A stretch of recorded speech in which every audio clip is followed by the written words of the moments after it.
Farmacocinética. Quando um medicamento é administrado a um organismo, ele terá que liberar a droga para que ela atue no local afetado pela doença. Todo o movimento da droga no organismo é conhecido como farmacocinética. A farmacocinética se dedica ao estudo de 4 processos fundamentais: a absorção, distribuição, metabolismo e excreção. Compreende a passagem da droga do ponto onde foi administrada até aparecer na corrente sanguínea. Para que a droga atinja a corrente circulatória, o maior obstáculo é constituído pela membrana plasmática das inúmeras camadas celulares que ela precisa atravessar até encontrar um vaso sanguíneo. Substâncias que se dissolvem em gordura podem atravessar as membranas plasmáticas mais facilmente. As outras podem ter dificuldade em serem absorvidas, o que limita esta primeira etapa farmacocinética. A forma farmacêutica e a via de administração também influenciam a absorção. É fácil perceber que as formas farmacêuticas líquidas favorecem a absorção, já que a droga já está dissolvida. Uma situação diferente ocorre com as formas farmacêuticas sólidas. Pense em um comprimido. Para que a droga contida dentro do comprimido seja absorvida, ela precisa ser solubilizada. Então, o comprimido precisa ser molhado primeiro para, em sequência, ser desintegrado, e só então disponibilizar a droga para ser solubilizada. Tudo isso leva tempo, o que deve ser considerado para que o processo de absorção ocorra. Quanto às vias de administração, como regra, as vias enterais e parenterais indiretas levam mais tempo para permitir a absorção da droga do que uma via enteral direta. Claro, há inúmeras exceções, então o conjunto de fatores envolvidos na administração do medicamento será decisivo para a velocidade e extensão com que uma droga é absorvida. Uma situação muito interessante é a que ocorre com a via intravenosa, que fornece 100% da droga na corrente circulatória, já que o medicamento é administrado diretamente dentro de um vaso sanguíneo. Para todas as outras vias, apenas uma proporção, inferior a 100%, será absorvida. Quanto à via oral, uma das mais usadas para a administração de medicamentos, a absorção é regulada por vários fatores. Um dos mais importantes é a área da superfície absortiva. Assim, o intestino delgado é a porção do TGI desenvolvida para a absorção, já que possui uma grande área absortiva, fornecida pelo grande número de vilosidades, que são dobras na parede do intestino. Uma única célula da mucosa intestinal pode ter até 3.000 microvilosidades. A pele corresponde a 10% do peso corporal e é relativamente impermeável à maioria das substâncias, mas algumas substâncias podem atravessar essa camada e cair na corrente circulatória. A pele danificada aumenta a absorção. Por exemplo, a hidrocortisona é absorvida apenas 1% pela pele intacta, mas até 80% passa para a derme quando a camada epidérmica está dilacerada.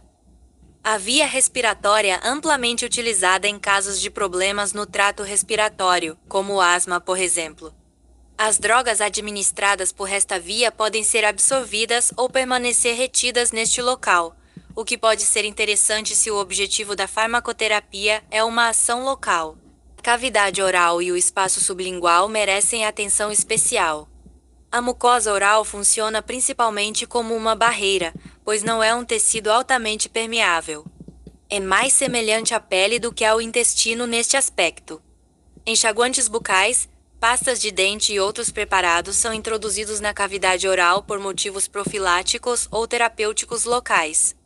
A via sublingual tem uma peculiaridade de promover uma boa absorção, mas poucas substâncias são administradas por esta via, um exemplo sendo o trinitrato de glicerila. Para bebês ou pacientes acamados com dificuldade de deglutição, uma via que pode ser explorada é a via retal. O reto permite a absorção de aproximadamente metade do total da droga contida no medicamento administrado na forma de supositório. Um problema é a irritação local que pode ocorrer, sem mencionar o fato de que pacientes homens adultos muitas vezes se recusam a usar um supositório, que é a forma farmacêutica desenvolvida para a administração retal. Um último conceito importante ao falar sobre a absorção é a biodisponibilidade, que é a proporção da substância que passa para a circulação sistêmica após a administração oral, levando em consideração tanto a absorção quanto a degradação metabólica local. Em outras palavras, biodisponibilidade significa quanto da droga administrada será realmente absorvida, porque, como já sabemos, apenas a via intravenosa possibilita uma absorção completa. Todas as outras vias acabam impedindo a entrada de uma porção da droga na circulação sistêmica. A compreensão do conceito de biodisponibilidade será importante para a compreensão das bases farmacocinéticas que garantem a intercambiabilidade entre medicamentos genéricos e de referência.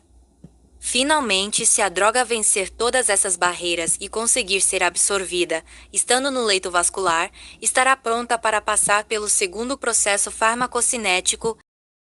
O processo de distribuição compreende a passagem do fármaco da corrente circulatória para o fluido intersticial e o fluido intracelular. Quando o fármaco entra na corrente circulatória, na grande maioria dos casos, ele estabelecerá ligações com proteínas plasmáticas, sempre em uma proporção fixa que varia de fármaco para fármaco. Apenas a porção que permanece livre está sujeita a passar pelo processo de distribuição e irá para todos os compartimentos pelos quais tem afinidade. A afinidade, portanto, e a diferença de concentração são os requisitos básicos para que o processo de distribuição ocorra.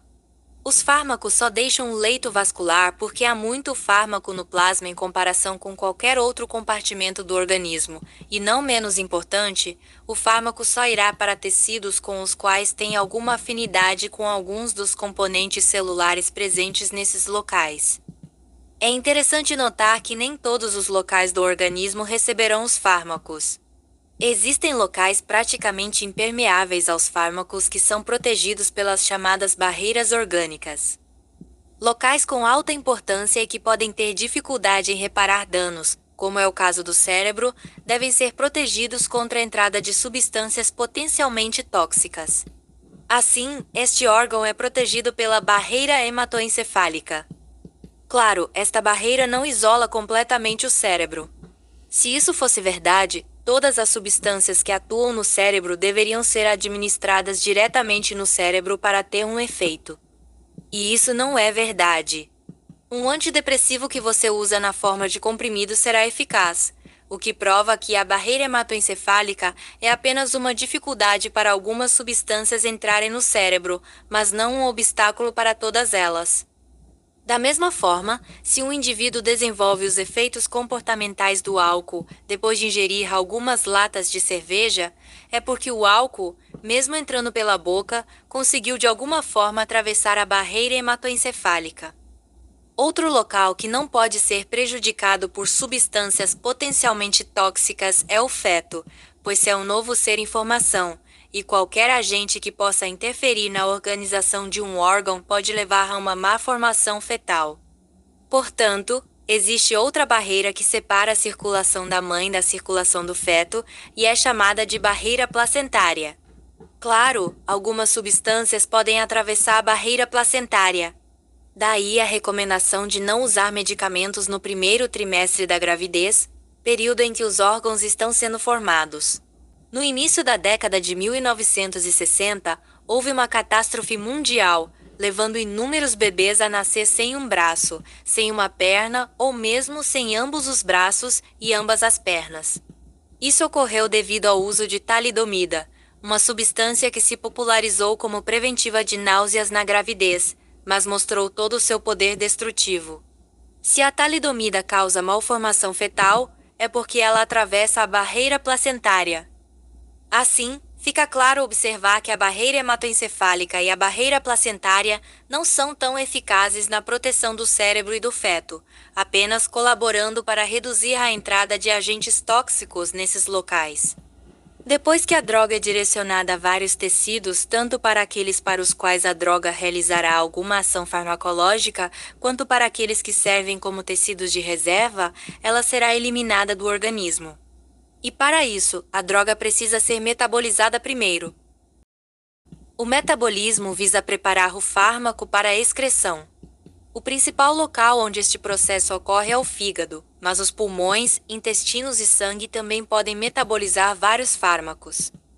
O resultado do metabolismo é chamado de metabólito, ou seja, um fármaco é transformado no processo de metabolismo em um metabólito, que pode ser farmacologicamente inativo, menos ativo ou, às vezes, mais ativo que a molécula original. Quando o próprio metabólito é a forma ativa, o composto original é denominado profármaco. Assim, os profármacos são compostos químicos convertidos em substâncias farmacologicamente ativas após o metabolismo. Como o metabolismo é um processo que envolve enzimas produzidas no fígado, qualquer problema com o fígado ou com as enzimas pode alterar o metabolismo. Isso aumenta a meia-vida dos fármacos no corpo e pode levar a efeitos tóxicos. Doenças como cirrose, câncer de fígado, uso crônico de drogas de abuso ou medicamentos podem alterar o processo de metabolismo. Se o metabolismo for retardado, o efeito será maior, podendo desenvolver efeitos tóxicos, como já mencionado. Se o metabolismo for acelerado, o efeito pode diminuir tanto na intensidade quanto na duração. E ambas as situações são extremamente preocupantes. Finalmente, após o fármaco ser absorvido, distribuído e metabolizado, ele deve ser eliminado do corpo. A expulsão do fármaco ocorre através do processo de excreção. Os fármacos podem ser excretados por vias que incluem os rins, o trato gastrointestinal, os pulmões, glândulas mamárias e suor, sendo as vias renal e fecal as mais comuns. Sem sombra de dúvida, a via de excreção renal é a mais importante, tanto do ponto de vista qualitativo quanto do ponto de vista quantitativo. Esse fato deve ser levado em conta ao administrar medicamentos a pacientes com algum grau de insuficiência renal. Uma dose que seria facilmente excretada por um indivíduo com um sistema de eliminação normal pode ser altamente tóxica para alguém com insuficiência renal, pois terá dificuldade em eliminar o fármaco. E enquanto o fármaco não vai embora, ele pode permanecer circulando pelo corpo, ocupando receptores farmacológicos e continuando a ter um efeito.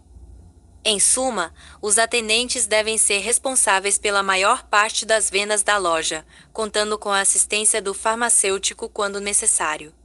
É papel do balconista da drogaria oferecer algumas orientações sobre o uso do medicamento e também contribuir para a venda de produtos relacionados. O bom balconista da drogaria conhece muito bem o mix de produtos da loja e é capaz de fornecer alguma orientação aos consumidores.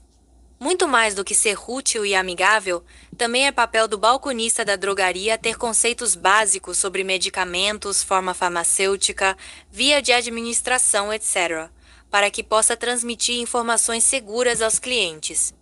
Controlar a entrada e saída de produtos, verificar, reabastecer, organizar mercadorias, ter conhecimento de medicamentos e laboratórios, saber ler uma receita e manter-se atualizado sobre os lançamentos são princípios básicos que fazem parte da rotina diária do balconista e ajudam muito na organização da drogaria.